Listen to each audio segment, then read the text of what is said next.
죽은 줄 알았던 남편이 내 눈앞에 서 있었어요. 서울의 한 장례식장. 눈물 속에 조문을 받던 그녀. 윤미선의 시선이 멈춘 그곳엔 10년 전 바다에서 죽은 서준호와 똑같이 생긴 남자가 서 있었습니다. 그 남자의 이름은 강태우. 자신은 속초 출신의 건축가라 말하며 그녀를 전혀 알아보지 못했습니다. 하지만 그의 손등에 있던 오래된 흉터는 준호의 것과 똑같았죠. 이건 우연이 아니었습니다. 그날 이후 미선과 딸 혜은은 남편의 유품 속 속초 해변 좌표와 미래과학재단이라는 낙서 하나로 진실을 추적하기 시작합니다. 사라졌던 기억, 바뀐 정체성, 그리고 살아있는 자의 죽음. 이들의 운명은 왜 다시 엮인 걸까요? 지금부터 펼쳐질 이 이야기는 단순한 재회가 아닙니다. 잊힌 기억 뒤에 숨겨진 조작된 생과 죽음의 경계, 그 진실이 밝혀지기 시작합니다. 이 스토리의 마지막 장면까지 절대 놓치지 마세요. 구독과 좋아요를 눌러주시고. 여러분은 어디에서 이 충격적인 이야기를 보고 계신가요? 댓글로 남겨주세요. 여러분의 관심이 다음 이야기를 만듭니다.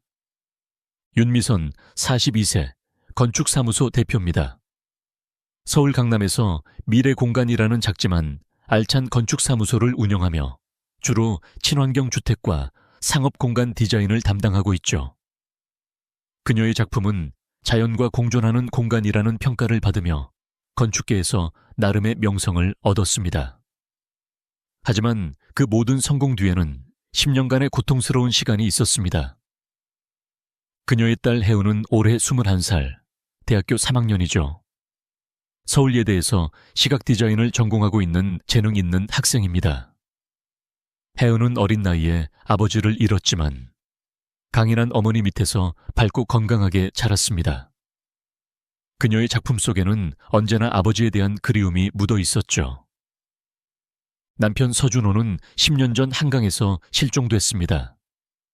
당시 서울대 건축학과 부교수였던 그는 혁신적인 도시재생 프로젝트로 주목받던 인물이었죠. 그날 저녁 준호는 연구실에서 전화해 중요한 발견을 했다며 한강에서 보자고 했지만 그게 마지막 연락이었습니다. 경찰은 보트 사고로 추정했고 수색이 이어졌지만 시신은 결국 발견되지 않았습니다.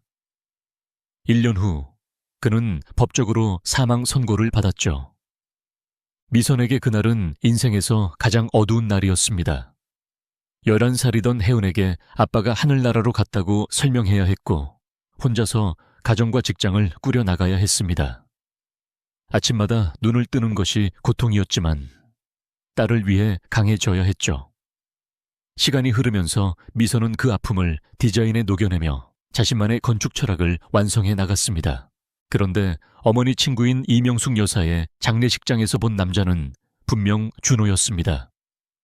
조문객들 사이에서 우연히 마주친 그 순간 미선의 세계는 멈춰 섰습니다. 10년이 지났지만 그녀는 즉시 알아봤습니다. 그의 미소, 걸음걸이, 손 움직임까지 턱 밑에 작은 점, 긴 손가락, 심지어 준호만의 특징인 왼쪽 눈썹 끝이 살짝 올라가는 표정까지 완벽히 일치했죠. 사람의 외모는 변할 수 있지만 그 특유의 분위기와 몸짓은 결코 변할 수 없다고 미선은 생각했습니다.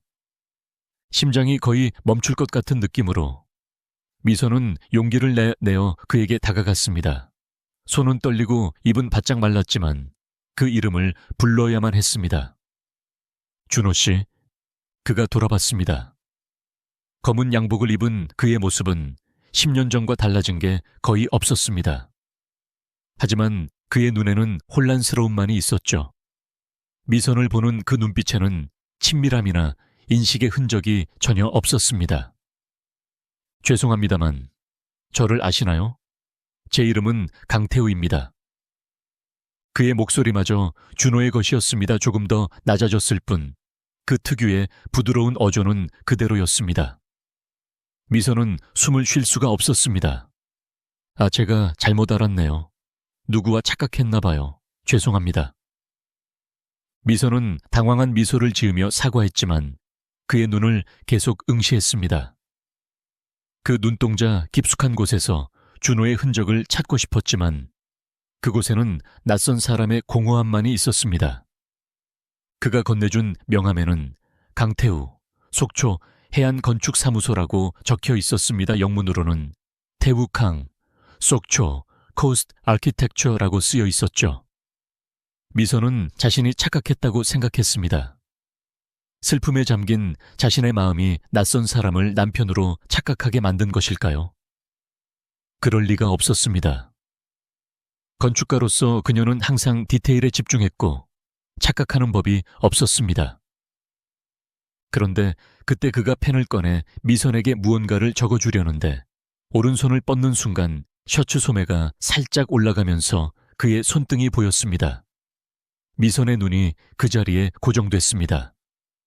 준호가 대학생 때 실험실 사고로 생긴 독특한 모양의 흉터가 그대로였습니다. Y자 형태의 그 흉터는 준호가 건축학과 3학년 때 모형 제작 중 뜨거운 접착제가 쏟아져 생긴 것이었습니다. 미선은 그 흉터의 모양을 손끝으로 따라 그려본 적이 수없이 많았습니다. 그 손등의 흉터는 어떻게 생긴 건가요? 미선의 목소리가 떨렸습니다. 남자는 잠시 자신의 손등을 내려다보더니 미소를 지었습니다. 이거요? 오래전 사고로 생겼습니다. 정확히 언제인지는 기억나지 않네요. 아마 대학생 때쯤이었던 것 같은데. 그의 대답에 미선의 가슴이 쿵쾅거렸습니다. 대학생 때? 그는 정확한 시기를 기억하지 못한다고 했지만 분명 대학 시절을 언급했습니다. 우연의 일치가 이 정도까지 가능할까요?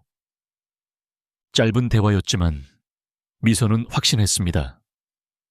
그는 분명 그녀의 남편이었습니다. 하지만 왜 그녀를 알아보지 못하는 걸까요? 왜 다른 이름으로 살고 있는 걸까요? 어떻게 사망 선고를 받은 사람이 다른 정체성으로 살아있을 수 있는 걸까요? 미선의 머릿속에는 수천 개의 질문이 떠다녔습니다. 준호가 고의로 가족을 버리고 떠난 것일까?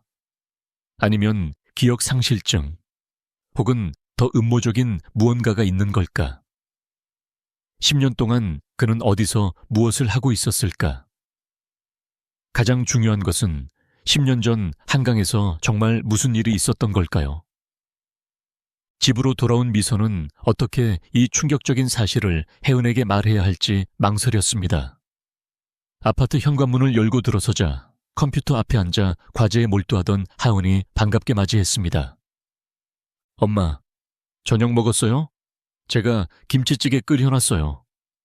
미선은 가방을 내려놓으며 떨리는 목소리로 물었습니다.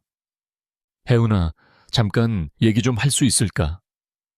혜은은 엄마의 창백한 얼굴과 불안정한 목소리에 곧바로 심각한 상황임을 직감했습니다.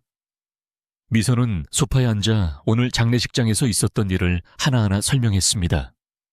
남자의 외모, 흉터, 목소리까지 모든 것이 준호와 일치한다고 말했습니다. 혜은은 처음에는 믿지 않았습니다. 어머니의 이야기를 들으며 눈살을 찌푸렸습니다. 엄마, 그건 착각이에요. 아빠는 돌아가셨잖아요. 시신은 못 찾았지만 법적으로도 확인됐고 벌써 10년이나 지났는데. 혜은의 목소리에는 걱정이 묻어났습니다. 그녀는 엄마가 혹시 스트레스로 인해 환상을 보는 것은 아닌지 걱정되었습니다. 작년에도 미선은 과로로 인해 병원에 입원한 적이 있었으니까요. 혜은아, 나도 처음엔 그렇게 생각했어. 하지만 그 흉터를 봤어. 내 아빠만의 특별한 흉터를 어떻게 두 사람이 똑같은 흉터를 가질 수 있겠니? 미선은 명함을 꺼내 보여주었습니다. 강태우, 속초, 해안건축사무소. 속초라는 단어에 혜은은 잠시 생각에 잠겼습니다. 엄마, 기억나세요? 아빠가 실종되기 전에 속초에 가족여행 계획을 세우고 있었잖아요. 혜은의 말에 미선은 깜짝 놀랐습니다. 그녀는 준호가 실종되기 몇 주 전 속초에 있는 작은 땅을 보러 가자고 했던 것을 떠올렸습니다. 어쩌면 이것도 단순한 우연이 아닐지도 모릅니다. 혜은은 처음에는 의심스러워했지만 어머니의 확신에 찬 눈빛을 보고 서서히 마음을 바꿨습니다. 그녀의 눈에는 10년간 보지 못했던 희망의 빛이 깃들어 있었습니다. 혜은은 결심했습니다. 정말 아빠가 맞다면 증거가 필요해요. 우리가 직접 찾아봐요. 확실한 증거가 있어야 그 사람을 설득할 수 있을 거예요. 그날 밤 두 사람은 아파트 지하 창고로 내려갔습니다. 먼지 쌓인 상자들 속에서 준호의 것이라고 적힌 5개의 박스를 찾아냈습니다. 미소는 10년 동안 이 상자들을 열어보지 않았습니다. 너무 아팠기 때문입니다. 20살 때부터 모은 아빠의 물건들이에요. 미선이 속삭였습니다. 첫 번째 상자에는 준호의 대학 시절 앨범과 상장들이 있었습니다. 건축학과 수석 졸업장, 국제공모전 수상 기록들. 두 번째 상자에는 결혼식 앨범과 신혼여행 사진들이 가득했습니다. 젊은 시절의 미선과 준호가 제주도 바닷가에서 환하게 웃고 있었습니다. 세 번째 상자를 열자 준호의 개인 물품들이 나왔습니다. 그의 손목시계, 넥타이 핀, 그리고 항상 가지고 다니던 펜과 수첩들. 그 중에서도 특히 그의 마지막 메모장이 미선의 눈에 들어왔습니다. 이건 아빠가 마지막으로 쓰던 거예요. 혜은이 말했습니다. 미선은 조심스럽게 그 메모장을 펼쳤습니다. 앞부분은 주로 강의 준비와 연구 노트들이었습니다. 하지만 마지막 페이지에 도달했을 때 두 사람은 숨을 멈췄습니다. 준호의 메모장 마지막 페이지에 적힌 내용이 수수께끼 같았습니다. 속초 해변 좌표 38107-N 1185994-2 그리고 그 아래에 진한 펜으로 밑줄 친 채 미래과학재단 제2의 3 프로젝트라고 적혀 있었습니다. 그리고 그 옆에 작게 위험, 윤리적 문제라는 단어들이 빼곡히 적혀 있었습니다. 미래과학재단, 그게 뭐지? 혜은이 물었습니다. 미선은 고개를 저었습니다. 남편이 어떤 프로젝트에 관여하고 있었는지 전혀 알지 못했습니다. 준호는 항상 자신의 연구에 대해 이야기하는 것을 좋아했지만 마지막 몇 주간은 유독 말이 없었던 것이 기억났습니다. 혜은은 노트북을 가져와 즉시 인터넷 검색을 시작했습니다. 먼저 좌표를 검색했습니다. 엄마, 이 좌표는 속초 해변의 절벽 근처예요. 관광지에서 조금 떨어진 곳이네요. 이어서 미래과학재단을 검색했지만 놀랍게도 공식 웹사이트나 관련 정보가 거의 없었습니다. 단지 몇 개의 오래된 뉴스 기사만 찾을 수 있었습니다. 2010년에 설립된 민간 연구재단 뇌과학과 인지연구. 2015년 정부 지원 중단 후 활동 축소, 혜은이 정보를 읽어 내려갔습니다. 더 충격적인 발견은 그 다음이었습니다. 혜은이 강태우 건축가를 검색했더니 그의 SNS 계정과 포트폴리오 웹사이트가 나왔습니다.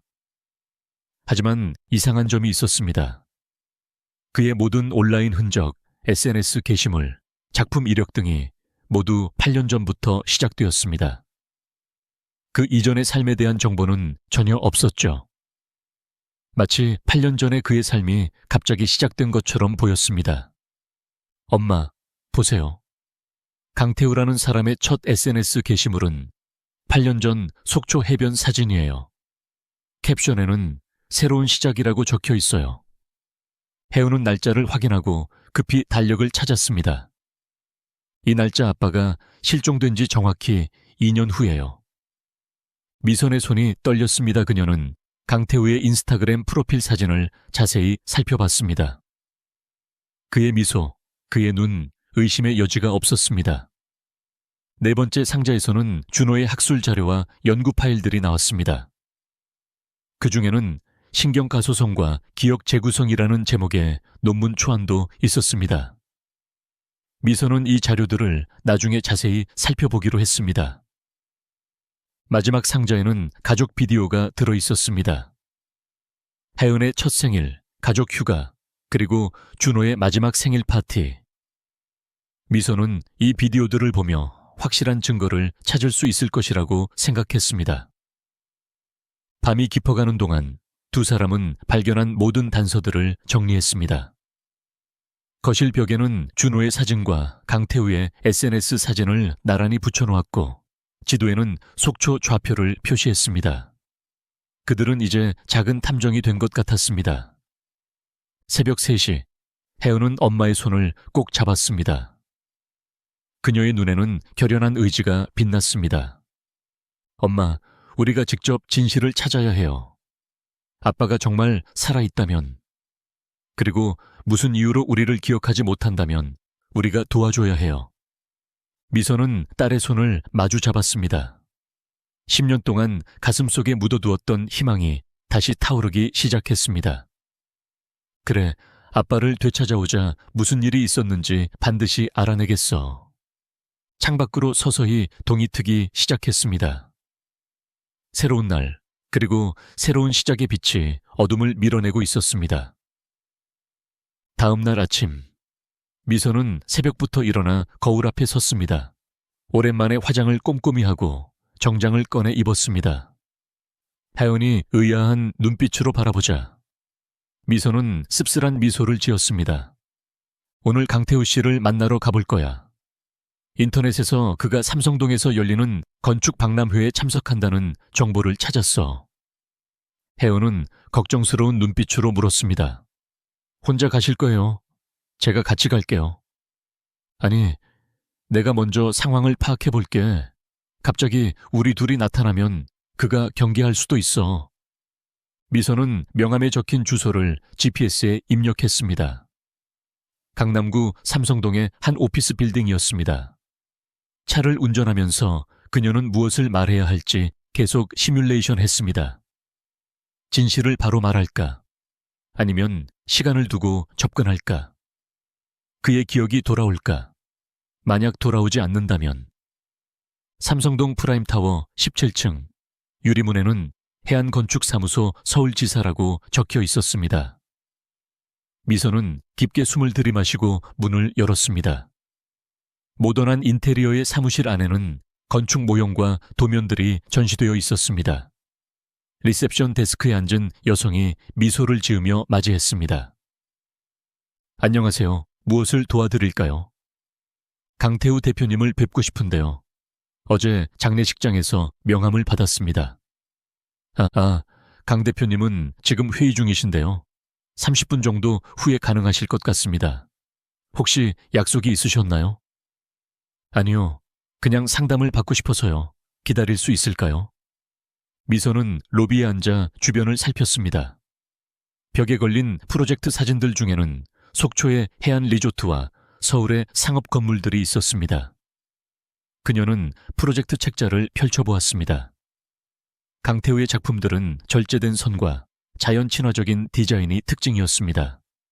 마치 준호의 스타일과 너무나 흡사했습니다. 30분이 지나고 회의실 문이 열렸습니다. 비즈니스 정장을 입은 강태우가 클라이언트들과 악수를 나누며 나왔습니다. 미소는 천천히 일어났고 그가 복도에서 그녀를 발견했습니다. 어제 장례식장에서 뵌 분이시죠? 그의 표정에는 약간의 놀라움과 함께 경계심이 보였습니다. 그는 직원에게 무언가를 지시한 후 미선에게 다가왔습니다. 제 사무실로 오시겠어요? 그의 개인 사무실은 깔끔하게 정리되어 있었고 큰 창으로는 서울 정형이 보였습니다. 벽에는 건축상 수상 기록과 프로젝트 사진들이 걸려 있었습니다. 책상 위에는 미니멀한 건축 모형 하나가 놓여 있었습니다. 미소는 진실을 말할 수 없었습니다. 당신은 내 죽은 남편이에요 라고 말하면 그는 분명 그녀를 미친 여자로 생각할 것입니다. 대신 건축 상담을 받고 싶어서요. 제가 작은 건축 사무소를 운영하고 있는데 속초에 친환경 휴양시설을 계획 중이에요 라고 둘러댔습니다. 아, 그렇군요. 저희도 속초에서 몇 개 프로젝트를 진행했습니다. 어떤 컨셉을 생각하고 계신가요? 강태우는 자리에 앉아 도면을 펼치며 설명하기 시작했습니다. 미소는 그의 말보다 그의 모습에 집중했습니다. 목소리의 높낮이, 손짓, 눈빛까지 모든 것이 준호였습니다. 그가 생각에 잠길 때, 살짝 고개를 기울이는 모습, 중요한 포인트를 설명할 때 손을 동그랗게 모으는 제스처까지 정확히 일치했습니다. 그 순간 미선의 시선이 그의 손에 고정됐습니다. 그는 설명하면서 연필을 손가락 사이로 돌리고 있었습니다. 마치 작은 풍차처럼 연필을 엄지와 검지, 중지 사이에서 능숙하게 회전시키는 모습은 준호만의 독특한 버릇이었습니다. 준호는 강의 중에도, 회의 중에도, 심지어 식사 중에도 무의식적으로 이 동작을 반복했습니다.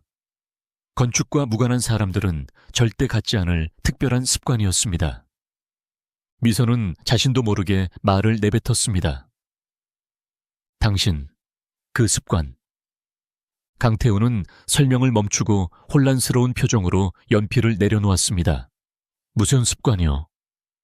연필을 그렇게 돌리는 버릇, 제 남편도 똑같은 버릇이 있었어요. 미선의 목소리가 약간 떨렸습니다.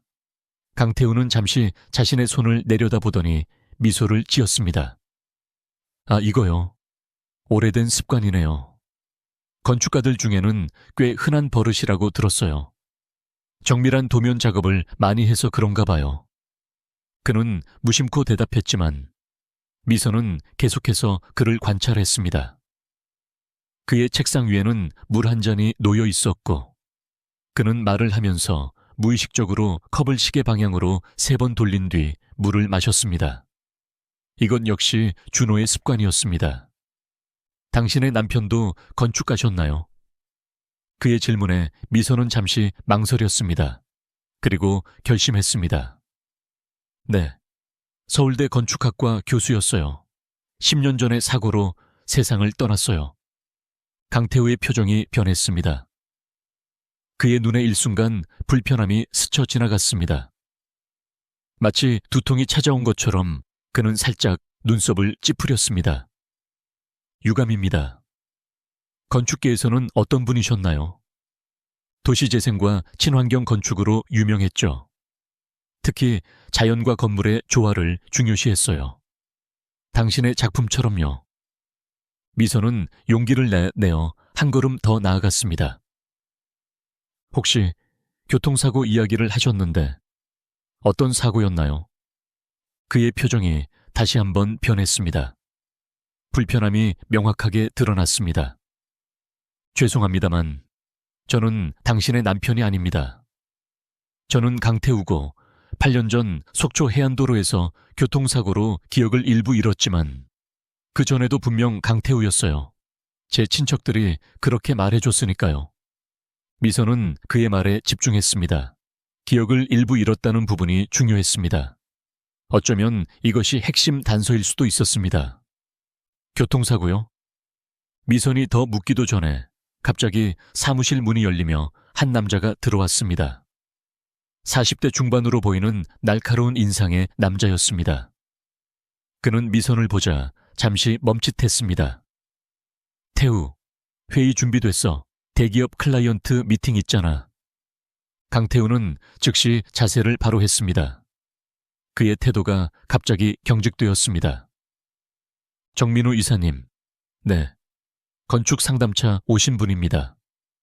미선을 향해 미소 지으며 명함을 건넸지만 그의 눈빛은 이미 멀어져 있었습니다. 정민우라는 남자의 눈빛이 차갑게 미선을 훑었습니다. 그의 시선에는 의심과 경계심이 가득했습니다. 마치 미선이 누구인지, 왜 여기 있는지 정확히 알고 있는 것 같았습니다. 죄송합니다만 지금은 중요한 미팅이 있어서요. 다음에 시간을 잡아 더 자세히 상담해 드리겠습니다. 강태우가 정중하게 말했습니다. 미선은 할 수 없이 자리에서 일어났습니다. 사무실을 나가면서 그녀는 정민우와 강태우가 작은 목소리로 대화하는 것을 들었습니다. 누구야?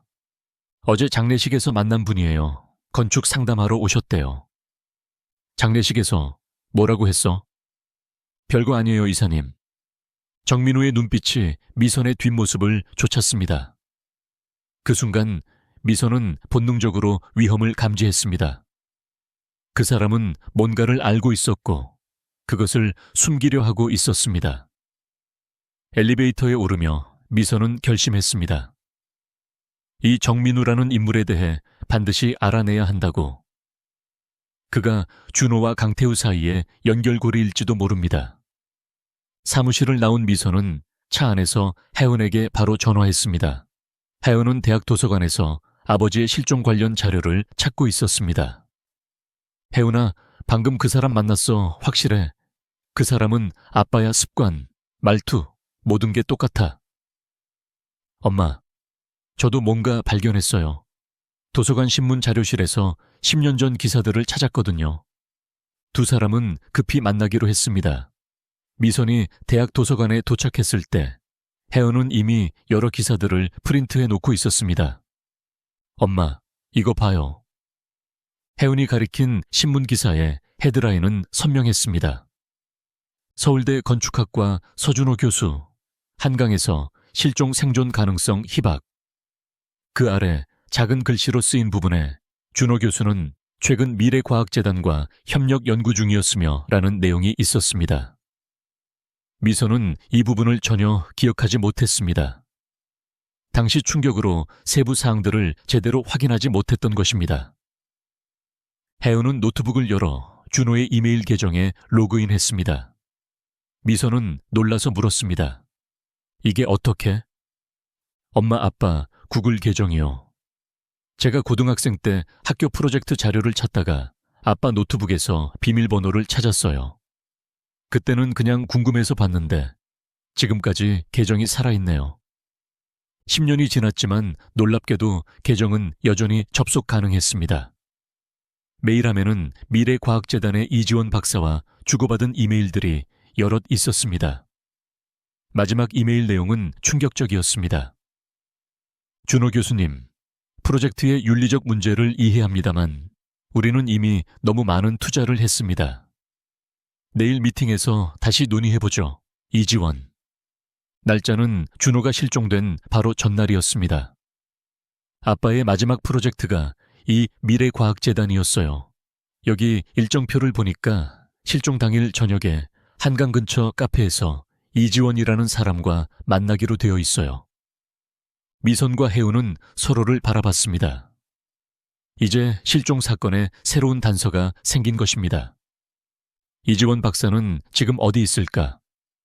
인터넷 검색 결과 이지원 박사는 현재 서울대 의과대학의 신경과학연구실에서 근무하고 있다는 정보를 찾았습니다.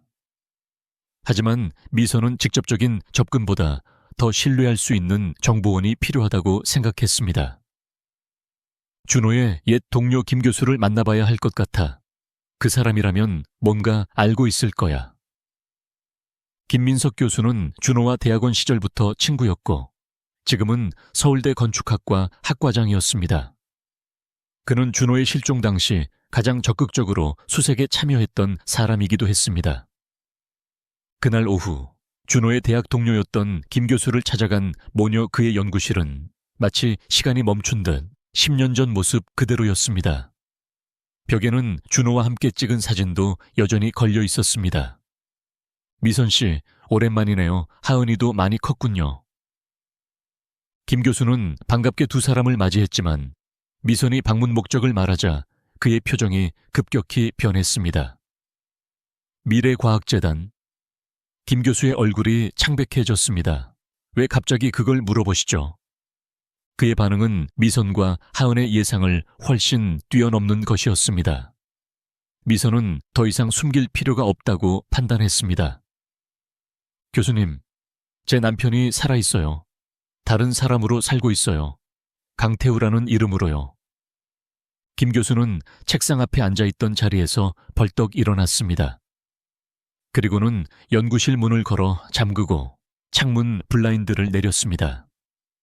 그의 행동은 명백한 두려움을 보여주고 있었습니다. 누구에게 이 이야기를 했습니까? 아직 아무에게도요. 저희는 먼저 진실을 알고 싶어서 왔어요. 김 교수는 주변을 살피더니 목소리를 낮췄습니다. 그 재단은 위험한 곳이오. 표면적으로는 신경과학 연구기관이었지만 정부와 군의 비밀 지원을 받는 곳이었어. 준호 교수가 참여했던 기억복원 프로젝트는 표면적으로는 치매 환자 기억 회복 연구였지만 실제로는 인간의 기억을 조작하는 실험이었어. 미선은 충격을 받았습니다. 그녀는 남편이 그런 연구에 관여했다는 사실을 전혀 몰랐습니다. 그게 무슨 의미인가요? 그들은 사람의 기억을 지우고 새로운 기억을 심는 기술을 개발하고 있었어. 처음에는 외상 후 스트레스 장애 치료를 위한 것이라고 했지만 실제로는 완전히 새로운 정체성을 만드는 데까지 연구가 진행됐어. 김 교수는 서랍에서 오래된 USB 드라이브를 꺼냈습니다. 준호가 실종되기 일주일 전 이걸 내게 맡겼어. 무슨 일이 생기면 보관해달라고 했지. 하지만 난 감히 열어볼 용기가 없었어. 그들이 감시하고 있을 테니까. 혜은이 물었습니다. 그런데 왜 아빠가 실종된 거예요? 김 교수는 깊은 한숨을 내쉬었습니다. 준호가 뭔가 위험한 정보를 발견했을 거요. 아마도 그 프로젝트의 불법성이나 윤리적 문제점을 폭로하려 했던 것 같아. 그래서 그들이. 김 교수는 말을 멈추고 창밖을 바라봤습니다. 그의 눈에는 공포와 죄책감이 서려 있었습니다. 더 이상은 말할 수 없어. 자네들도 위험해질 거요. 이 일에서 손을 떼시오. 만약 준호가 정말 살아있다면 그를 그냥 놔두는 게 나을지도 모르오. 새 삶을 살게. 미선은 결연히 고개를 저었습니다. 안 돼요. 그는 제 남편이고 혜은이의 아버지예요. 우리는 진실을 알아야 해요. 그가 우리를 기억하지 못한다면 우리가 그를 도와야 해요. 김 교수는 도움을 거절할 수 없다는 것을 알았습니다. 그는 USB를 미선에게 건넸습니다. 조심하시오. 특히 정민우라는 사람을 경계하시오. 그는 재단의 보안 책임자였소. 준호의 실종과 관련이 있을 거요. 미선은 깜짝 놀랐습니다. 정민우 강태우의 사무실에서 만난 그 차가운 눈빛의 남자였습니다. 김 교수는 두 사람을 문 앞까지 배웅하며 마지막으로 속삭였습니다. 속초 거기가 마지막 실험장이었어. 해안가 절벽 아래 비밀 연구시설이 있었다고 들었어. 어쩌면 그곳에서 답을 찾을 수 있을지도. 연구실을 나오는 미선과 하연의 마음은 무거웠습니다. 이제 그들은 단순한 실종 사건이 아닌 거대한 음모의 가장자리에 서 있다는 것을 깨달았습니다. 그리고 그 중심에는 강태우 아니 서준호가 있었습니다. 그날 밤 혜은과 미선은 위험한 결정을 내렸습니다. 엄마, 이거 불법이에요. 걸리면 감옥에 갈 수도 있어요. 아빠를 찾기 위해서라면. 어둠 속에서 그들은 지하 보관소를 찾아 헤맸습니다. 마침내. 엄마, 여기에요. 제2의 삶 프로젝트라는 레이블이 붙은 서류함을 발견했습니다. 엄마, 여기 아빠 이름이 있어요. 혜은이 서류를 가리켰습니다. 실험 대상자, 서준호, 상태, 완료. 서류 속에 USB 드라이브 하나가 있었습니다. 누가 있어요? 빨리. 집에 돌아와서야 발견했습니다. 미선의 가방 안에 쪽지가 있었습니다. 당신들이 무엇을 찾는지 알고 있다. 조심하시오. 카. 누군가 그들을 돕고 있지만 또 다른 누군가는 그들을 미행하고 있었습니다. 윤미선 씨, USB를 돌려주세요. 그렇지 않으면 당신과 딸에게 좋지 않을 겁니다. 그 차가운 목소리는 분명 강태우의 동업자 정민우였습니다. 급박한 상황에서 미선은 강태우에게 도움을 청했습니다. 당신은 서준호예요. 제 남편이고 하연이의 아버지예요. 그는 USB를 열어봤습니다. 화면에 나타난 준호의 사진과 실험 기록들, 그리고 기억 재구성 프로토콜이라는 파일. 그가 갑자기 머리를 잡았습니다. 이상한 기억이 한강에서 떨어지는 느낌, 그리고 속초 해변. 미선아, 네가 위험해. 미래과학재단 관련 불법 인체실험 사건을 조사 중인데 정민우라는 사람이 핵심 인물이야. 그가 너희를 노리고 있어. 강태우는 떨리는 목소리로 말했습니다. 속촌에 오두막이 있어요. 거기로 가야 해요. 안전할 거예요. 그날 저녁 세 사람은 설악산 깊은 곳에 있는 오두막으로 피신했습니다. 오두막에 들어서자마자 미소는 이상한 느낌이 들었습니다. 이곳 어디서 본 것 같아요. 하은이 벽에 걸린 사진을 가리켰습니다. 엄마, 이거 봐. 이 창문들 내가 디자인했어. 여기가 우리 신혼여행 장소였어요. 준호가 직접 창문을 디자인했죠. 그날 밤 하은이 아버지의 기타를 꺼냈습니다. 아빠가 항상 이 노래를 쳤다고 했죠.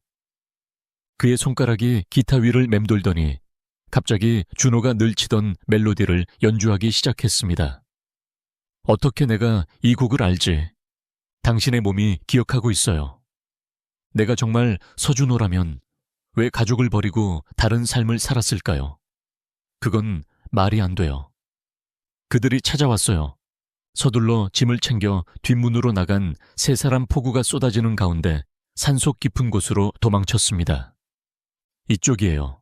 뒤에서 손전등 불빛과 소리가 들렸습니다. 찾았다. 저기 있어. 갑자기 강태우가 멈춰 섰습니다. 그의 눈에 이상한 빛이 어렸습니다. 이곳 여기서 떨어졌어. 정민우의 목소리가 들렸습니다. 서준호, 이제 그만해. USB만 내놓으면 살려주지. 강태우 아니, 이제는 서준호가 된 그는 천천히 정민우를 향해 돌아섰습니다. 기억났어, 전부 다. 10년 전 네가 날 밀어서 이 계곡으로 떨어졌지. 내가 프로젝트의 불법성을 폭로하려 했기 때문에. 그래. 그리고 이번엔 확실히 끝내겠어. 그 순간 준호가 미선과 혜은을 뒤로 밀며 소리쳤습니다. 내 이름은 서준호입니다. 이 사람은 내 아내고 하은이는 내 딸입니다. 그들을 다치게 하지 마. 총성이 울렸습니다. 하지만 그건 정민우의 총이 아니었습니다. 경찰이다. 모두 제자리에 있어라. 이 형사와 특수부대원들이 그들을 구하러 왔습니다. 정민우는 체포됐고 세 사람은 안전하게 산을 내려왔습니다. 병원에서 준호는 모든 기억을 되찾았습니다. 10년 전 그는 미래과학재단의 불법 인체 실험을 폭로하려다 정민우에게 계곡으로 밀려 떨어졌습니다. 기적적으로 살아남았지만 심한 뇌 손상으로 기억을 잃었고 재단은 그를 강태우라는 새 정체성으로 실험했던 것입니다. 미안해요. 당신을 알아보지 못해서. 중요한 건 지금이에요. 당신이 돌아왔다는 것. 아빠, 정말 아빠 맞죠? 그래, 내 딸. 법원에서 특별 재판이 열렸습니다. 사망 상태에서 생존 상태로 법적 지위를 회복하는 과정이 시작됐습니다. 미래과학재단의 불법 실험도 세상에 알려졌고 정민우는 살인미수와 인체실험 혐의로 기소됐습니다. 6개월 후 세 사람은 새 집으로 이사했습니다. 준호는 다시 자신의 이름을 되찾았고 건축가로서의 경력도 다시 시작했습니다. 이번 프로젝트는 특별해요. 기억의 정원이라는 치유 공간이에요. 상처받은 사람들이 평화를 찾을 수 있는 곳이죠. 혜은은 전공을 바꿨습니다. 아빠처럼 트라우마로 고통받는 사람들을 돕고 싶어요. 그들은 미래과학재단의 다른 피해자들을 돕기 위한 재단도 설립했습니다. 잃어버린 기억찾기라는 이름의 재단이었습니다. 10년간 멈췄던 그들의 시간이 다시 흐르기 시작했습니다. 평범한 일상이 얼마나 소중한지 그들은 깨달았습니다. 어느 아침 한강변을 걷던 세 사람은 일출을 바라봤습니다. 준호가 말했습니다. 잃어버린 시간은 돌아오지 않지만 앞으로의 시간은 우리 것이에요. 그들은 손을 맞잡고 집으로 향했습니다. 이제 진짜 재회가 시작됐으니까. 기억을 잃어도 사랑은 결국 서로를 찾아가는 법이었습니다. 10년의 시간과 사라진 기억을 넘어 서준호와 윤미선 가족의 이야기는 우리에게 진정한 연결의 의미를 다시금 일깨웁니다. 이 이야기를 준비하면서 문득 이런 생각이 들었어요. 어쩌면 우리의 정체성은 기억이 아닌 마음속 깊이 새겨진 사랑의 흔적에 있는 건 아닐까요? 준호가 강태우라는 이름으로 살아도 그의 손등 흉터처럼 지울 수 없는 진실이 있었으니까요. 여러분은 어떤 감정을 느끼셨나요? 혹시 잃어버린 줄 알았던 소중한 무언가가 기적처럼 돌아온 경험이 있으신가요? 그때의 감정을 댓글로 나눠주시면 좋겠습니다. 지금 이 영상을 어디서 보고 계신가요? 댓글로 알려주세요. 구독과 좋아요를 누르시면 이런 가슴 울리는 인생 이야기들을 매주 가장 먼저 만나보실 수 있습니다. 여러분의 한 번의 클릭이 더 많은 감동적인 스토리를 만들어내는 힘이 된답니다. 여러분의 하루가 따뜻한 기억들로 가득하길 바랍니다. 다음 이야기에서 다시 만나요.